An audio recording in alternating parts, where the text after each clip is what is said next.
We were living the country club lifestyle. We had the house on the hill. We had the cars. I had all of the things that I thought were going to make me happy and were going to make me feel safe, stable, and secure. And none of those things did that. But what they did do was make me miserable, disconnected from my husband, stressed, and not having a very good relationship with my children because I was doing stuff for them that I thought made me a good mom, but I wasn't actually connecting with them. This is Leah Steele. Welcome to the Wealth Witch podcast. Just a few years ago, I experienced complete financial collapse. We lost a business, our home, and a car. My husband was selling plasma to pay for diapers and formula. I was living a life I hated, and I was miserable. It was the lowest part of my life. It ended up being my biggest blessing. Just a few short years later, I've designed the life of my dreams. I live a life of luxury in beautiful Bali, Indonesia, travel the world, and spend my days helping others manifest wealth and abundance. Living a purpose-led life changed everything for me. This podcast is about my journey, my top tips and tools for manifestation, and interviews with all the amazing, world-changing, inspiring people I meet along the way. Welcome to my world.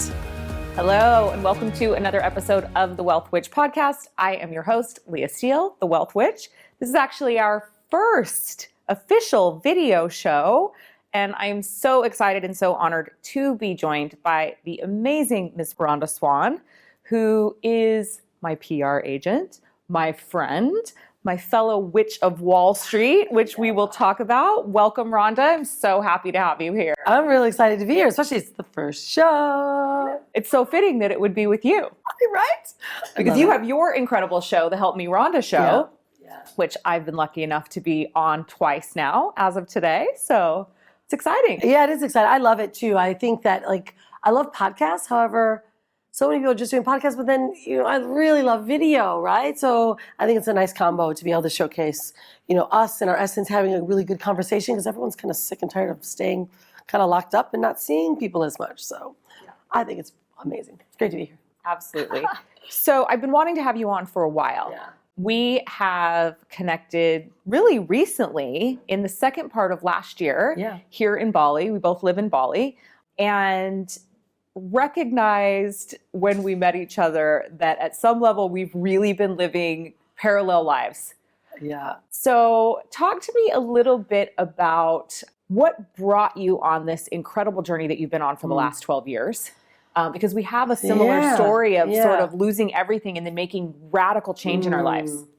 Yeah, it's wild. It started 15 years ago because I was a corporate executive. I worked for a Fortune 100 company.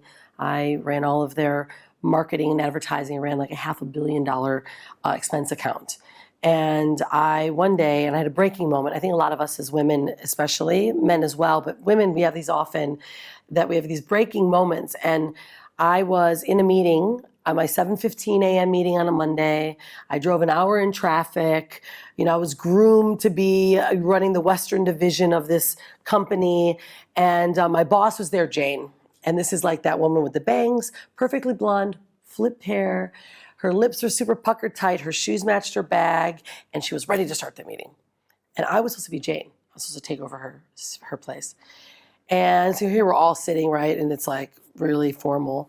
And a woman walked into this meeting. She was about 15 minutes late.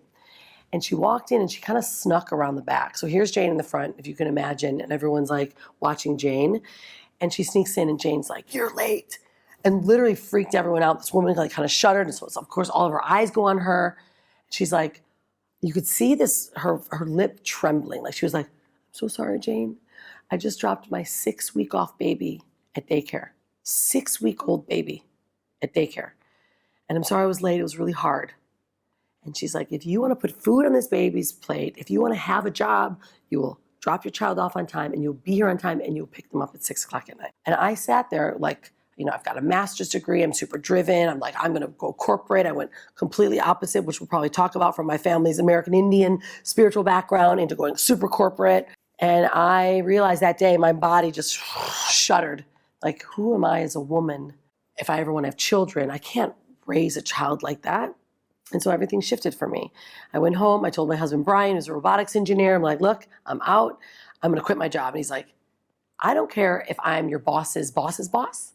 I'm never going to make enough money to afford both of us, our living, the way we want to live, and have a child. I was like, don't worry, I'm going to figure this out. He's like, you're crazy. And so I did. I listened to a podcast, or it wasn't a podcast at the time, an interview with Steve Jobs. And Steve Jobs said, if you're not tapping into learning the digital markets, online marketing, understanding how to connect through e-commerce, you will be lost in 10 years. This was in 2004. And so I took that seriously, and I started like researching, and I literally for the first time typed in work at home mom, which I would never do. And I started looking at business models, and I started to find that people were selling things with Google ads. They were representing companies. I was representing like Bob Proctor, top personal development companies in the world, Kiyosaki, and I was selling their products. And my whole world shifted. I retired my husband. A year later, I retired myself. And we kicked off this company and learning completely digital marketing. It was in 2004. But in 2008, we lost everything in 2007, 2008. Financial crisis, invested in a lot of real estate. However, we had a brand new baby at the time, right at the same exact time. So we had like a major breaking point in our life at that moment. Again, like one was I quit. The next was we had to decide if we were going to leave or not. So it's fascinating to me because the same thing happened to us. You're like, right? Am I watching a movie? I mean, different, but the same. So we had just had Jack, brand new baby, and our whole entire life implodes and we lose everything. So a little later than you did, but very similar circumstances and situations. So that took you on this incredible journey that you've been on. How many countries have you lived in since then? Yeah, okay. So since 2008, when we left, we've lived in 57 different countries. Yeah, my daughter was 1. She's going to be 14 next week now. So, it's pretty amazing too. Like we had to leave a lot behind. Like when you're making those decisions, you guys know, like there was so much that we were going through at that time. It was like, we had all the stuff, right? The cars, the Mercedes, the blah, blah, blahs. And we thought that stuff was what was going to make us a better parent for our daughter because we didn't have that growing up. So we had this big identity shift at that moment as well. Like, who are we going to be? Like, how are people going to think about us? All this societal problems, right? Friends were like saying, you guys are insane. Go back and get your jobs. You both have master's degrees. Like, what's wrong with you? You're irresponsible. Like, all this negative stuff was coming forward. And we looked at her in Hanalei, and I remember her, she was like not even 3 weeks old when we found everything out. And I looked at her and I'm like, I looked around this room, all this beautiful plush pink, and I had, cherubs painted on the ceiling, all this abundance, all this stuff. And I'm like, none of this stuff is going to make me a better mother. None of this stuff is going to help me be a representation of what I want her to be as a woman growing up or who I want to be for others. And at that moment, it was like another click, like, wait a minute. She just needs us, love, food, water, shelter, because we were living like a superficial life that we didn't realize we were. And that's when we decided to say, look, we're leaving, we're selling everything.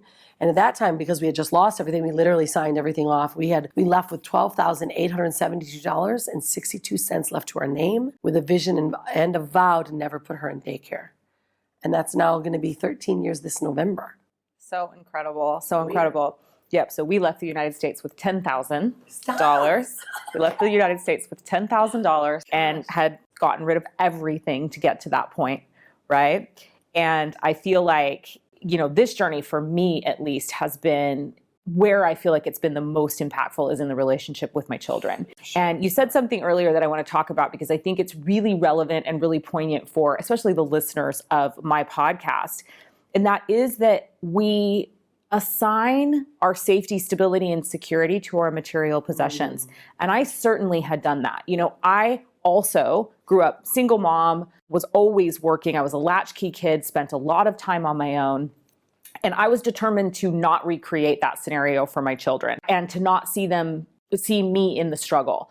And so I wanted to be all those things to my kids that my mom wasn't able to be because she was working so hard to provide for me. So, I was the PTA president of the Catholic school. I was on the school board. I was the head of the Avenues Baseball League.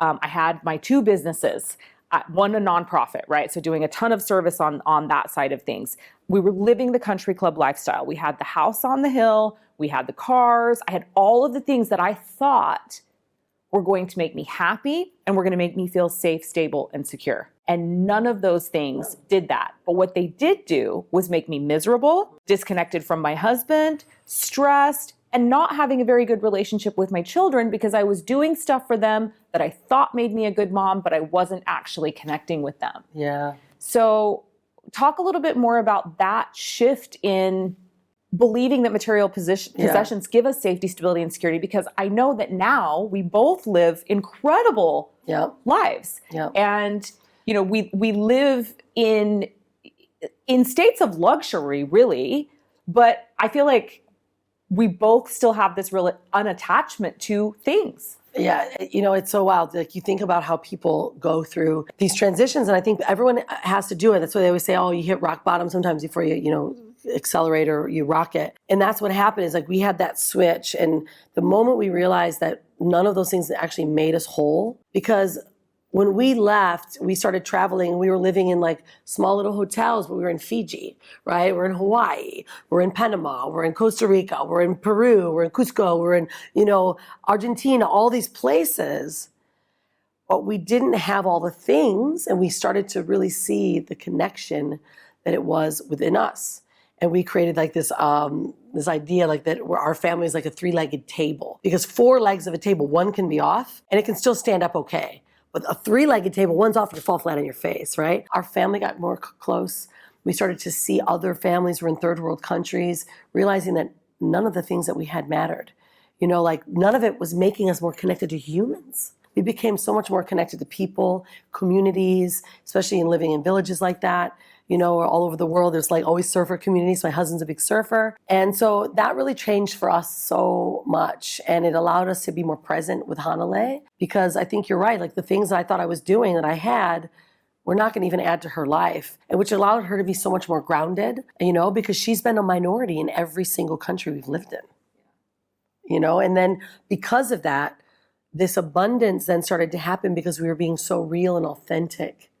People were hearing our story, and that's why I love building brands so much, because it's about being truly, authentically you, and people were seeing that. And then we just naturally became this brand called the Unstoppable Family, So it's like this family's been traveling the world, and now this daughter's being brought up. And all along, then I started building my branding company, because everyone's like, how did you do it? I want a part of this. I want to do this. I want to do this. So it like all of a sudden started to weave together. But now this lack of attachment that we have for things, because I love to have things now. I enjoy the finer things in life, but it doesn't make me who I am. And I think so many people sometimes need to get to that point to appreciate those finer things so that they can really see what's really around them. Hopefully for some of the listeners, this can start to get them questioning, and so they don't have to go through what we went through in order to get to that place. Hey, I hope you're enjoying this episode of the Wealth Witch podcast. I wanted to take a quick break to talk to you about an amazing offer I have to work with me like my high-end clients do for a fraction of the investment.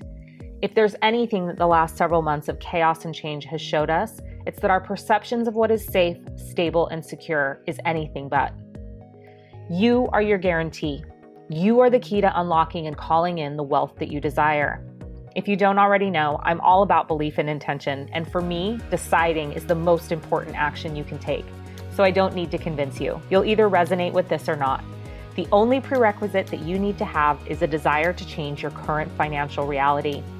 This mastermind I'm about to tell you about is about empowering you to take back control of your financial destiny and take action towards creating the life that you deeply desire. The Wealth Alchemy Mastermind is hosted via the Telegram app, and I've set it up in a way that it's accessible.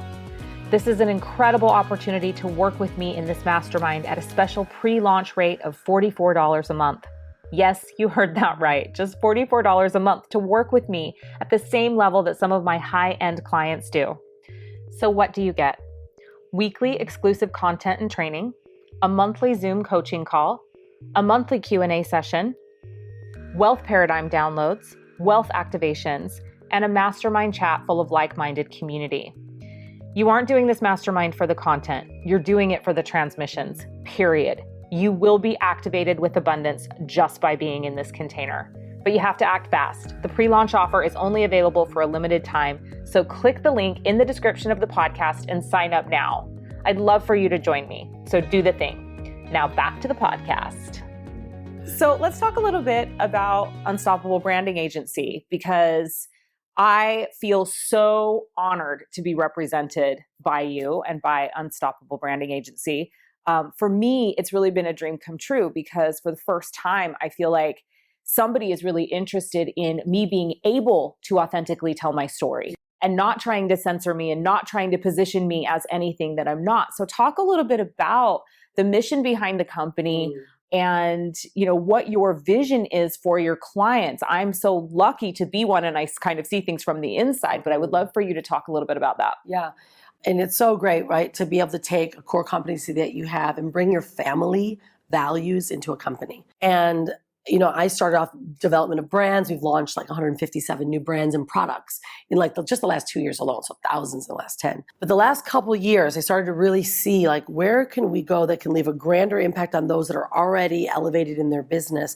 But how can I align what I'm doing, what I believe in, and bring it out to the world in a bigger way? Because most media, PR are contrived.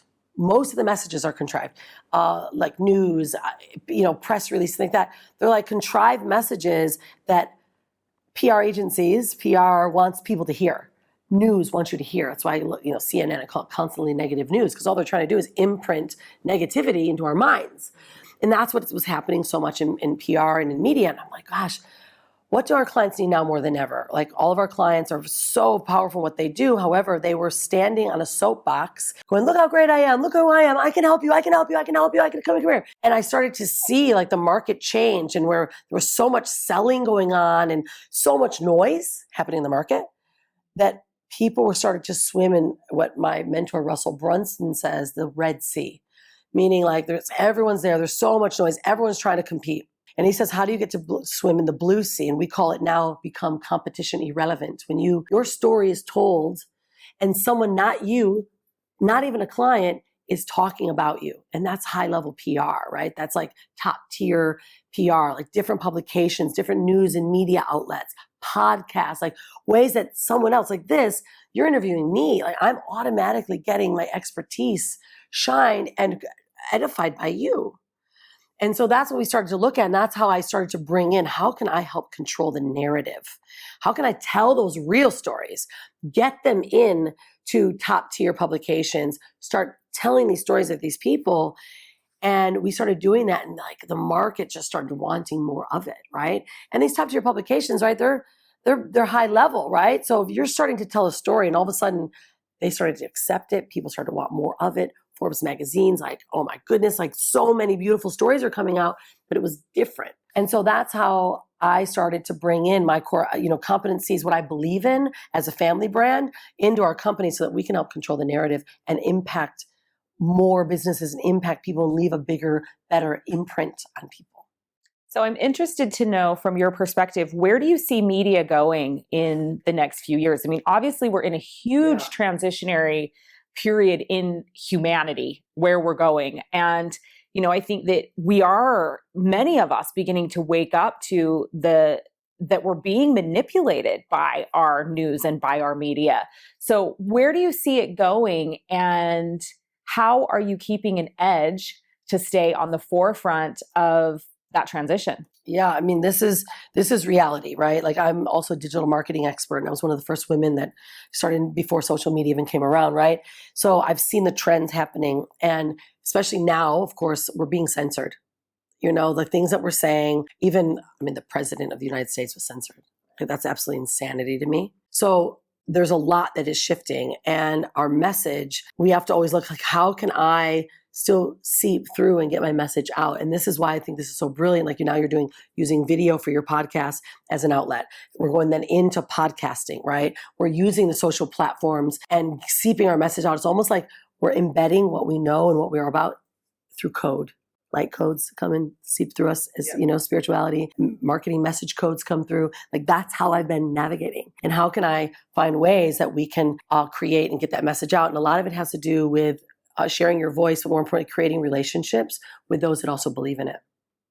Those that are I want that. So when we pitch our clients, because we have to pitch them to these outlets and these publications, we're this story needs to be heard. You're going to have a beautiful, your feature came out, is unreal. And I had to pitch that, like, look, this woman is talking about, changing the way this financial slavery, deconstructing financial slavery. Women, we don't talk about that. And they certainly weren't talking about that in tier ones, because that's also like a lot of it was controlled. All of a sudden, we're like interjecting and injecting this narrative.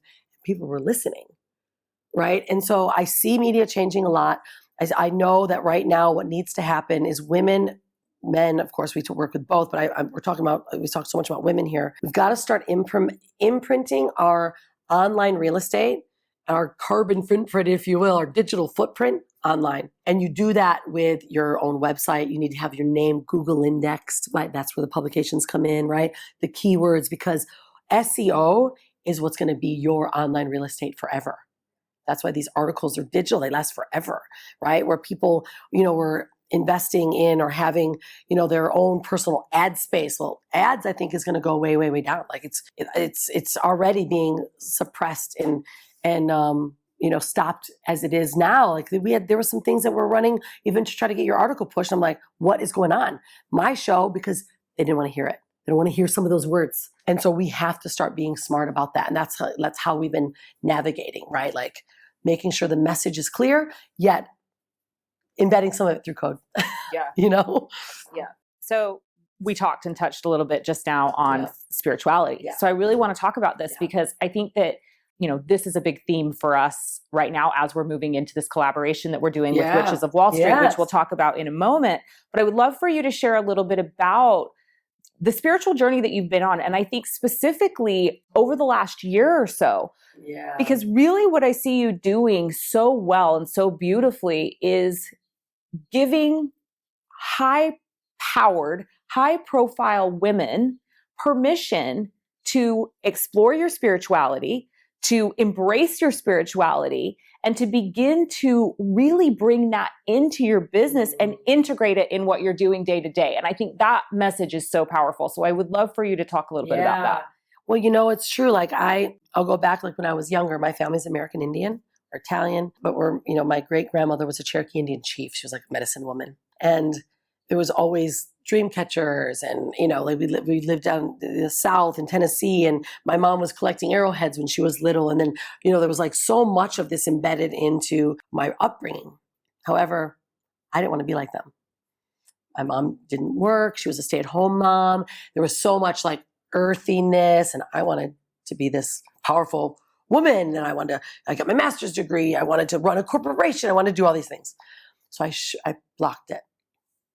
And for many, many years, I was navigating in a male, in a masculine world. But I was leaning heavily into my masculine. But I also, because of the way the government is, it's like patriarchy was like kind of pushing women. My goodness, Equal Opportunity Rights Act hasn't even been passed in the United States. Like, that's so ridiculous. It's such a joke. I don't think many people actually realize that or know that. Right? That the Equal Opportunity Rights Act is not passed in the United States.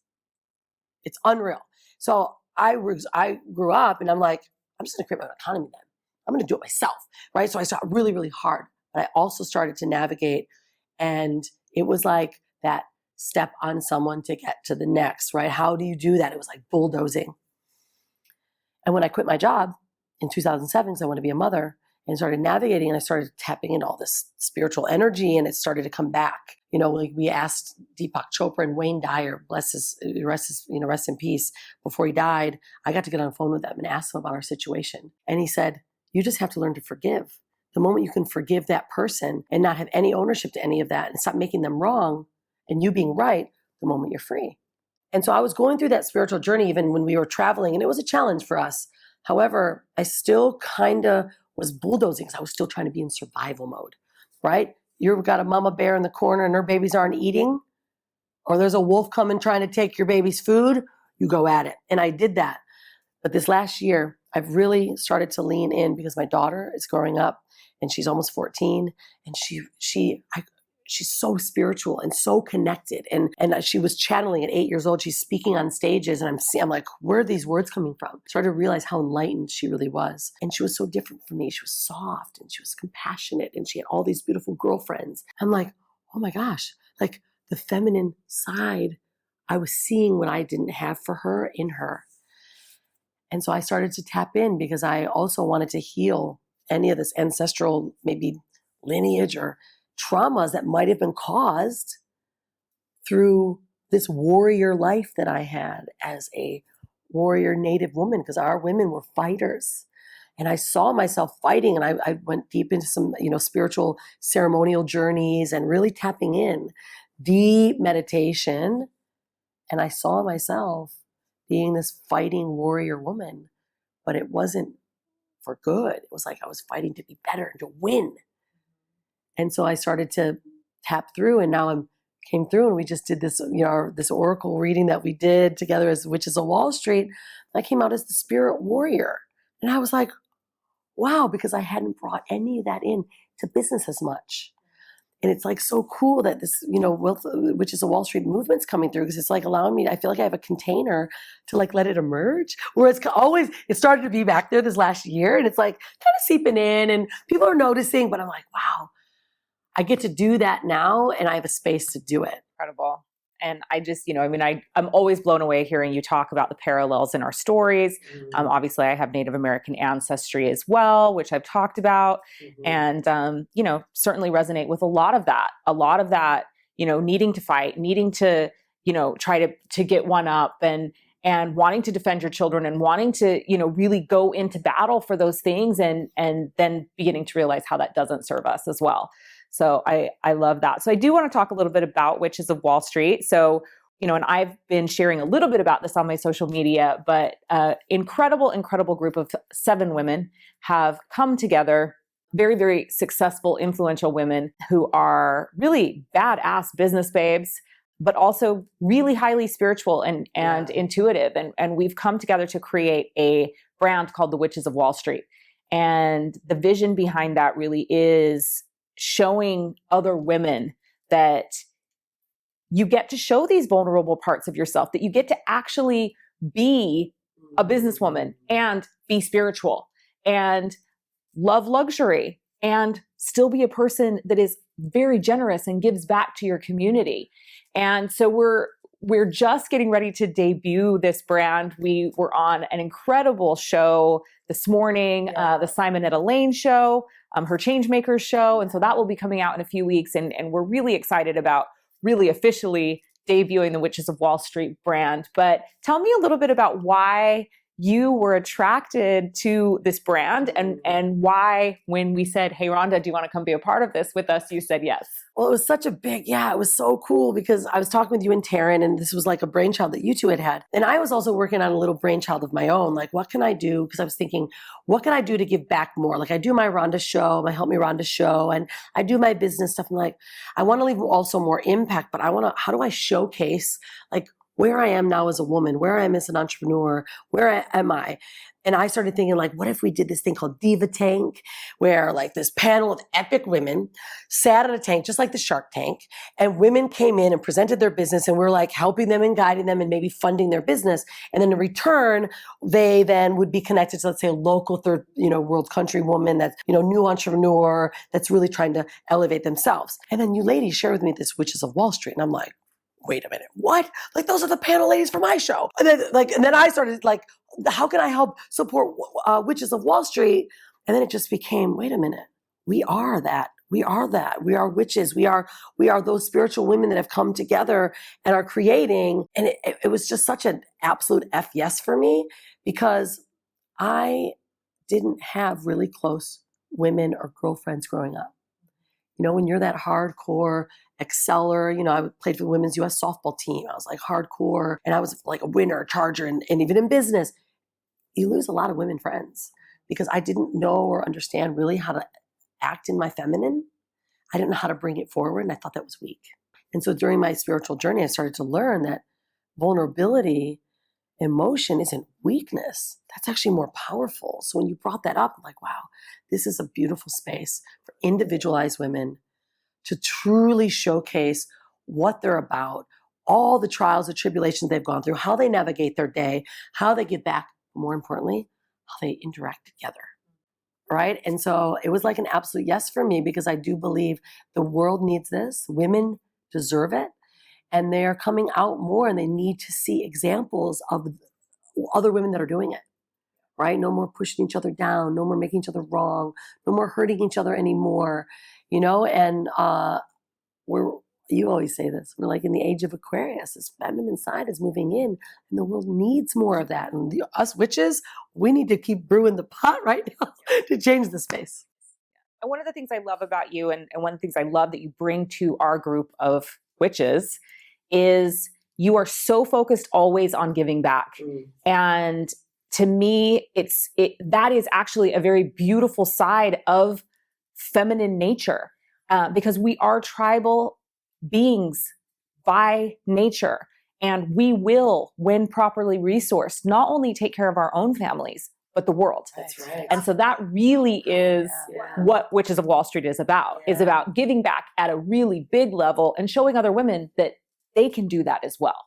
Yeah, that was really powerful. You said that, because I do believe that as well. When, women don't look at wealth as a means to an end. They look at wealth as a means to many. And you're right, when we get empowered and we create wealth and abundance in our life, we just give more back. We do. And that's why I love this relationship, because right now, especially, we're giving back. And I know you and your family also, you give back a percentage of everything that you earn. And there was a moment with my husband, Brian, and I, when we were in Fiji, and there was this Fijian footy team. And they were called the Islanders, and they came to us with ripped and tattered uniforms. And we had just really started to get ourselves out of the doldrums. We had about $3,500 left in our bank account, and we were just, supporting them, going to their games, and they were going to a championship for the first time. And these were villager men that had never won or been anything. And all of a sudden, these villagers come and they're in the championship, and they're like, "Can you help us?" They're thinking, here we are, this American family traveling the world, abundant wealth everywhere, right? And we're saying, well, yeah, we can look at it. We're thinking how much it's going to cost. T-shirts, maybe, $500. They take us to this place, and it was like $3,200. And they needed the full uniforms. And Brian looks at me, I look at him, and I'm like, I know how much we got in the bank account. He knows how much. He's like, let us go talk. So we talk. He's like, we're like, honey, he goes, there's something about this. We need to do this. It might only leave us $200 left in our bank, $300 left. We got to do it. We signed a check. We got to write half of it from the front. 2 weeks later, we had to pay the rest. And my husband still has the receipt in his wallet today, because we gave more than we had. And in return, brought so much more loving, giving, like more wealth into our life. And then money started to kick up even more. We're like, wait a minute, this giving back thing is working. So anytime we've ever not felt we had it, or we had more of it, who can we support more and serve more? And that just creates that vortex of giving. And that's, part of the universal law of reciprocity. Yeah, absolutely. And I talk about it as the universal law of giving. So it's the same concept, and we're in so much alignment there with that. So a question I like to ask everyone on the show is, what does wealth mean to you? Because you just talked about that. So what does wealth mean to you? Well, now wealth is a means to helping others. Right? That's exactly what it means. It does allow us to have the things that we want to feel comfort. However, it also allows us to create comfort for others. Like I just did a big charity event called the Happy Mattress. We raised like $30,000 for kids to get their first bed, their first mattress. Like $130 gives a child a mattress for a decade, and probably 5 kids sleep on them here in Bali, right? Like that, to be able to do that. And then, you and I are helping host an event tomorrow, building a music school, bringing frequency into children's lives, or buying them instruments in an orphanage. Like that gives me so much joy. And to know that like we're raising 250 million rupiah, that's only like $15,000, $18,000. But that's going to give decades of these kids. They're going to get music lessons. They're going to get food. They're going to have a skill. They're going to learn an instrument. They're going to learn how to connect to source through frequency. And, we've got another musician that works with us. I'm looking at these lives that I get to touch, and it's completely blowing me away. And I know that's, why even my spiritual side, my connection with the creator and source is like so full in my heart. And when you lead with your heart, I believe everything happens for the right reasons. So when we start leading with our head is when it gets all messed up. Yeah. Absolutely. Absolutely. So you mentioned another collaboration, and it seems that these days we're doing lots of collaborations together, which is amazing. So good. And I love it, because for me, it's like I felt like I was this lone wolf for so long, just doing everything on my own. And now for the first time, I feel like I'm surrounded by sisters, and I'm surrounded by incredible women that I get to partner with and it's so rewarding. So before we sign off, I want to talk a little bit about the book that we're doing together. So you invited me to be part of this incredible book collaboration, Women Gone Wild. Yeah. So talk about where that book came from. It's going to be releasing in May. Yeah, end of May. Right around the corner. So Women Gone Wild book actually started for me over a year and a half ago. I was at an event, the very last event I hosted, because I host VIP branding retreats, and there was 10 women there. And we were asking each other, like, how could we make and show what we do, but like showcase it a different way that's like touching people like on a more emotional level, telling our story.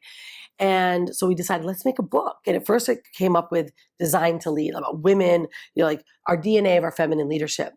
But it's recently has transitioned based on what's happened in the world this last year. And we decided to make it an anthology of over 15 different women. And with everything that was going on, we started to see this feminine rise, these women starting to rise. This is what we're really creating with Witches of Wallstreet. And it became, now we started to grow, like, how do we bring in more women to tell that story and to help really inspire more women? Because, goodness, 2020 was a really unusual year. 2021 has started off a bit that way. However, it was women that were creating their own economy. We're not allowing any of this to take place and not allowing the suppression and, this to hold us down. And so this book is emerging and it's like grown so much. We changed the name because Women Going Wild, it's the fearless guide or the feminine guide to fearless living. Like females, women, feminine side of us coming and emerging to create and live fearlessly. Because think about the courage that it takes, right? To do what we did, the courage that it takes to like harness something and go for it, even when someone's telling you no or telling you that it's wrong or this is not the right thing to do. And that's what that book is really, representing. And we launch in May. Super excited because there's 15 other women. Of course, you're included. You bring such a cool perspective to the book as well, because there's a lot of spiritual leaders and shamans in the book. And then there's like, boom, here's me and branding and building a business. And boom, here's you and wealth, but you're combining spirituality and wealth. My daughter's in the book. It's like, this is like showcasing stories. Every chapter is another story of another woman that has been fearlessly living. I'm so excited about it, and I can't wait until it's unleashed out into the world. It's going to be incredible. Well, thank you for being here today. I'm honored to have you here for my audience to get to know you a little bit better. And obviously they're going to get to know you much better over the coming year as we're doing all of these collaborations together. But thanks for being here, and thanks for being on my first video show. So for those of you that are watching or listening at home, what does wealth mean to you? And how can you step into that powerful being that you are while incorporating all the parts of you, your spirituality, your business savvy, if you have that, your care and your compassion for the rest of humanity, and actually go out there and change the world. For me, that I believe that being wealthy means being well and healthy in all areas of your life, finding that balance in every area of your life. So I just encourage you today to ask, what does that mean for you? Remember, it is your divine birthright to be wealthy in all areas of your life, and you're so worthy and you're so deserving. That's a wrap. Thank you for joining me. Remember, wealth is a mindset, and you are the most powerful creator in your reality. Until next time, this is Leah Steele, the Wealth Witch, signing off.